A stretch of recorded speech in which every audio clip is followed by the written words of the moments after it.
Assalamualaikum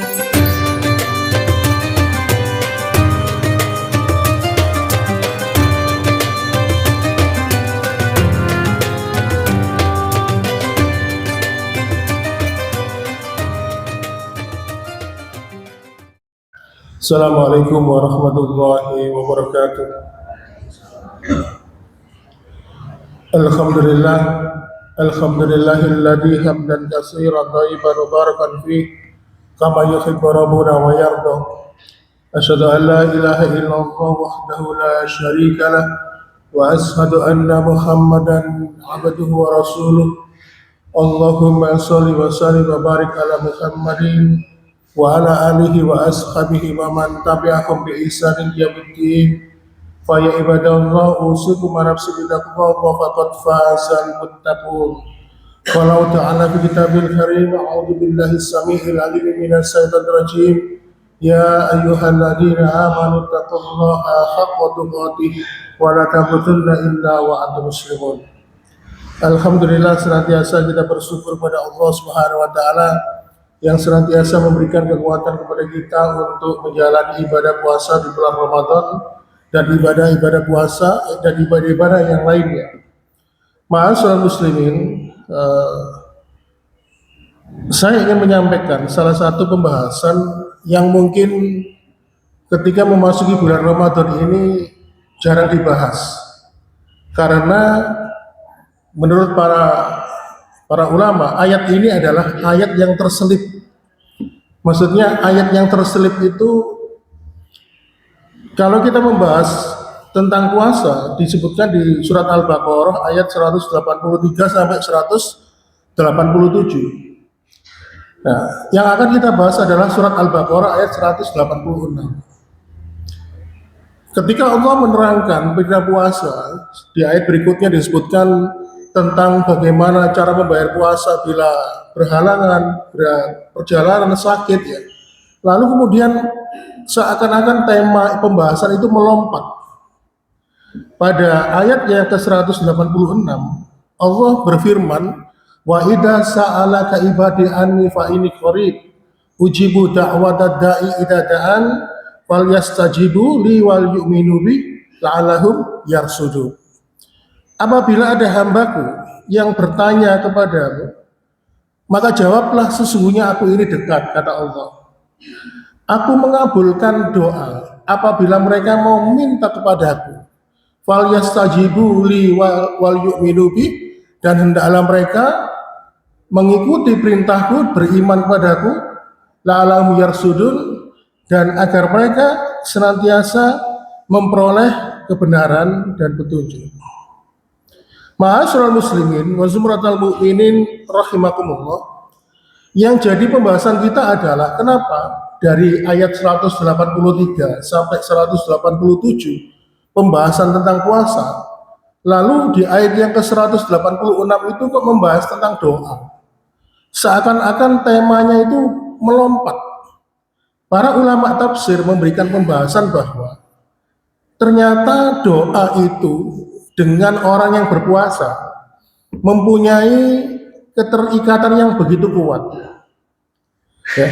Sehingga akhirnya para ulama ini memberikan pembahasan seakan-akan dengan kekuatan puasa ini, ya seperti kita ketahui ya, orang berpuasa itu kan hubungan pribadi dengan Allah itu kan begitu kuat, sampai Allah mengatakan puasa ini untukku dan aku yang akan membalasnya. Makanya kenapa Allah mengatakan apabila ada hambaku yang bertanya kepadamu, jawablah, sesungguhnya aku ini dekat. Dekat artinya karena ada keterikatan kita yang sedang berpuasa dengan Allah Subhanahu wa taala. Saking dekatnya keterikatan itu menyebabkan kita ini tidak mampu dan tidak mau berbuat curang ketika berpuasa. Seakan-akan kalau kita di rumah sendirian, tidak ada orang lain, kita nggak mau makan dan minum, karena merasa ada pengawasan dari Allah Subhanahu wa taala. Ma'asyiral muslimin wa zumratal mu'minin rahimakumullah, Imam Ibnu Katsir memberikan pembahasan di dalam kitabnya, kitab tafsir Ibnu Katsir. Walaupun doa di ayat 186 ini kesannya melompat dari tema, Sebenarnya itu enggak melompat, tetapi kata Imam Ibnu Katsir, agar kita ini mau bersungguh-sungguh berdoa, terutama dalam keadaan berpuasa. Jadi puasa itu ada hubungannya dengan doa.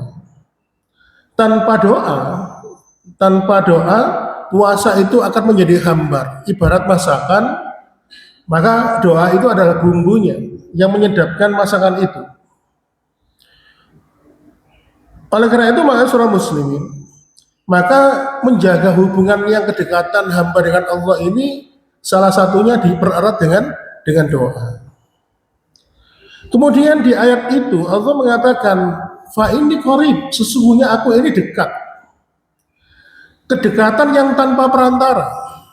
Ya seperti kita ketahui, kalau kita ini berpuasa, walaupun kita sendirian, kita berada dalam pengawasan Allah, merasa diawasi oleh Allah, kita merasa dekat dengan Allah, dan kedekatan itu tanpa perantara. Biasanya para sahabat itu sering bertanya kepada Rasulullah SAW tentang suatu hukum.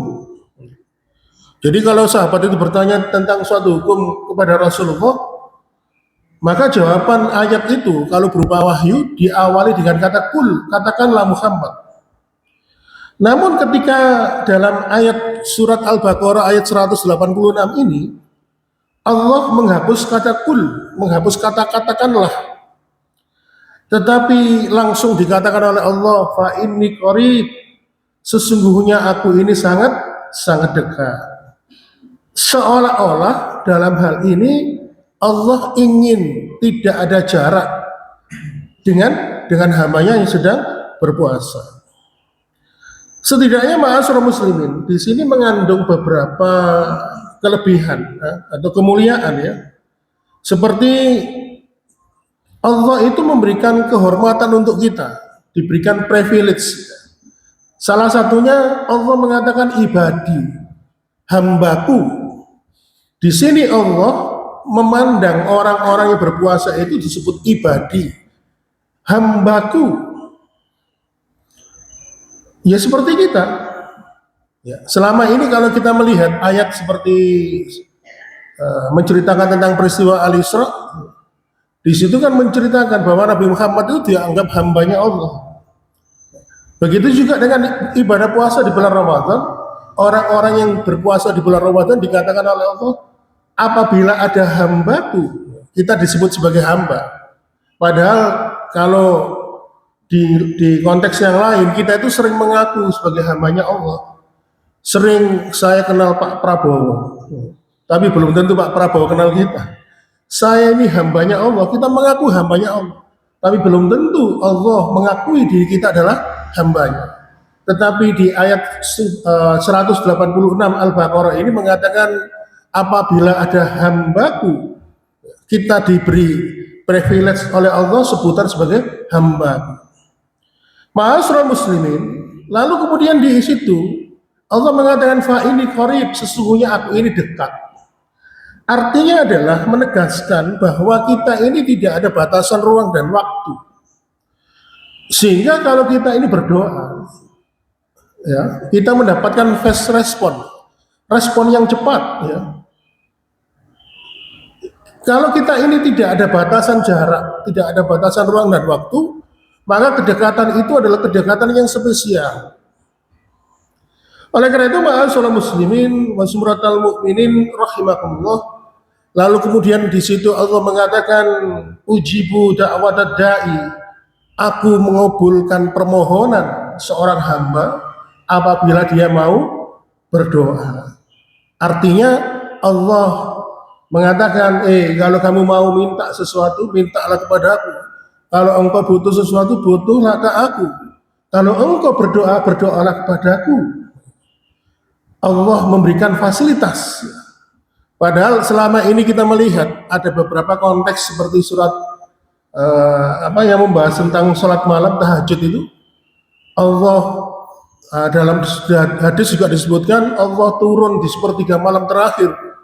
Allah mengobrol janjinya, barang siapa yang meminta maka aku pasti akan beri. Barang siapa yang meminta pertolongan, aku akan beri perlindungan. Barang siapa meminta rezeki, maka aku akan beri. Di sini Allah mengatakan, apabila ada hambaku yang meminta kepadaku, maka aku akan mengabulkannya. Ma'asyiral muslimin, di sini syaratnya cuma kita meminta. Lalu Allah Subhanahu wa taala mendengar keluhan kita. Khalid bin Ar-Rabi, salah seorang ulama mufassirin, menyoroti keistimewaan ayat ini dibandingkan ayat lainnya. Misalnya kalau di ayat yang lain, ketika Allah Subhanahu wa taala menyampaikan sebuah janji, maka akan diberikan prasyarat. Misalnya apabila mereka ini diberikan janji kepada mereka berita gembira, berita kebahagiaan, mereka syaratnya harus ikhlas. Tetapi khusus ayat ini Al-Baqarah 186, Allah tidak menyebutkan prasyarat yang rumit. Cukup kita ini berdoa. Ya, kita meminta kepada Allah, ya, terlebih dalam keadaan berpuasa, maka Allah akan langsung merespon. Tentu kalau kita berdoa, kata Rasulullah, doa itu tidak langsung dikabulkan. Ya. Ada 3 cara untuk mengabulkan doa itu, kata Rasulullah, sesuai dengan akan dikabulkan sesuai permintaan kita di dunia saat itu juga. Seperti doanya Nabi ketika minta pertolongan di beberapa peperangan, seperti doa minta hujan, ya. Atau mungkin doa-doa yang lain yang langsung diminta sesaat itu. Seperti doanya seorang sahabat yang waktu itu dia diincar oleh kaum musyrikin. Saya lupa namanya sahabat itu. Dia rencananya sama kaum musyrikin itu mau dicincang badannya, dimutilasi, ya. Bahkan sampai ada salah satu tokoh kaum musyrikin itu akan menjadikan batok kepalanya itu, tengkorak kepalanya mau dijadikan tempat minuman. Lalu dia berdoa kepada Allah di peperangan itu. Saya masih lupa namanya. Ya Allah, kalau kau wafatkan, jangan jadikan jasadku ini menjadi santapan mereka. Sehingga akhirnya apa? Ketika sahabat ini meninggal dunia, Allah datangkan hujan yang lebat sehingga akhirnya mendatangkan banjir, sehingga jasad sahabat ini pun terbawa oleh banjir. Lalu orang-orang kafir musyrikin waktu itu berusaha mencari jasadnya, nggak ketemu. Nah, ini salah satu contoh doa yang langsung dikabulkan. Kemudian apabila doa itu tidak dikabulkan di dunia, maka pahala dari berdoa itu akan disimpan oleh Allah untuk tabungan akhirat kita. Jadi makanya kalau kita berdoa itu jangan pernah untuk berputus asa. Semakin kita banyak berdoa, semakin banyak permintaan yang kita minta kepada Allah, maka di situ akan ditulis pahala untuk kita. Kemudian cara yang ketiga, Allah mengabulkan doa kita adalah doa itu dijadikan oleh Allah sebab kita ini dijauhkan dari keburukan dan musibah yang begitu menyedihkan.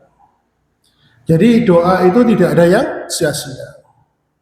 Oleh karena itu, ma'asyiral muslimin, dari pembahasan ayat yang terselip ini yang jarang dibahas, Al-Baqarah 186 menjadikan pembelajaran pada kita bahwa Ramadan adalah momentum emas untuk kita mendekatkan diri kepada Allah Subhanahu wa taala.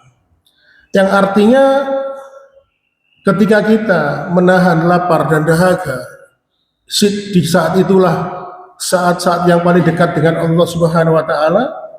Allah ingin memanfaatkan waktu-waktu itu dengan kita berdekatan, maka waktu itu jadikanlah kesempatan untuk berdoa. Oleh karena itu Allah mengatakan, berdoalah kepada aku, maka aku akan mengabulkan. Apa syaratnya, kata Allah di situ? Yaitu fal yastajibuli wal yu'minu bi. Hendaklah mereka mengikuti perintah-perintahku seperti perintah yang diwajibkan. Lalu kemudian wal yu'minu bi, beriman dan bertakwa kepadanya. Hanya syarat ini yang diminta oleh Allah. Nah, kalau kita mampu menjalankan perintah-perintah Allah, kita beriman dan bertakwa kepada Allah, lalu Allah memberikan privilege janji kepada kita, berdoalah kepadaku, maka aku akan mengabulkan permintaanmu, maka disinilah doa-doa itu pasti akan dikabulkan oleh Allah Subhanahu wa taala. Makanya kenapa ada keterangan dari sebuah hadis yang mengatakan doanya orang berpuasa itu adalah doanya diterima sepanjang dia itu berpuasa di hari itu, sepanjang waktu, setiap saat doanya pasti akan diterima. Inilah penjelasan kenapa orang-orang yang berpuasa itu disarankan untuk banyak berdoa.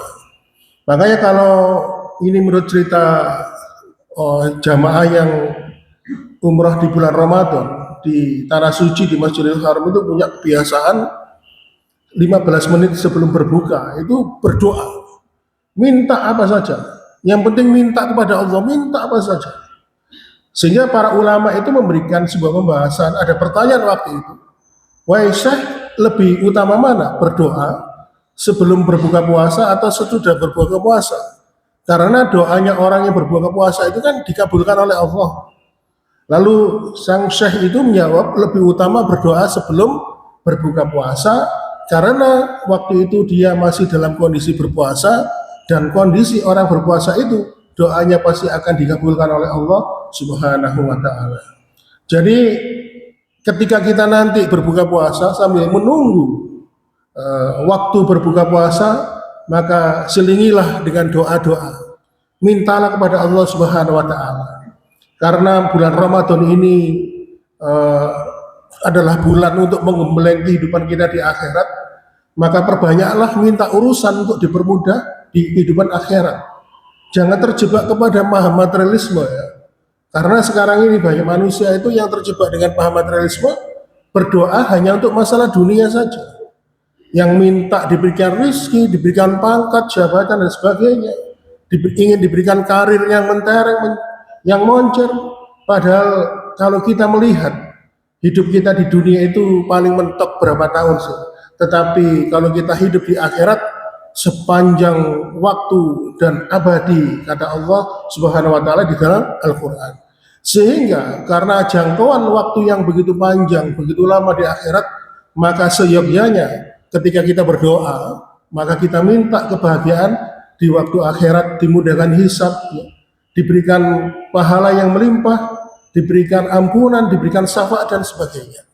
Oleh karena itu, ma'asyiral muslimin, maka marilah kalau dari penjelasan ayat surat Al-Baqarah ayat 186 ini, marilah kita banyak-banyak berdoa kepada Allah Subhanahu wa taala. Marilah kita doakan saudara-saudara kita, keluarga-keluarga kita, jamaah masjid kita agar senantiasa menjadi hamba-hamba yang senantiasa diberikan istiqomah oleh Allah menjalankan ketaatan, menjalankan ibadah dalam kehidupan dunia. Dan mudah-mudahan kita juga mengharapkan apa yang kita tunaikan, amal ibadah kita dalam kehidupan dunia, kelak dalam kehidupan akhirat diberikan ridho oleh Allah dengan balasan berupa kenikmatan surga. Demikian yang dapat kami sampaikan pada pertemuan pada pagi hari ini. Mohon maaf bila ada kekurangan. Kita tutup dengan doa kafaratul majelis. Subhanakallahumma wa bihamdika asyhadu an la ilaha illa anta astaghfiruka wa atubu ilaik. Wassalamualaikum warahmatullahi wabarakatuh.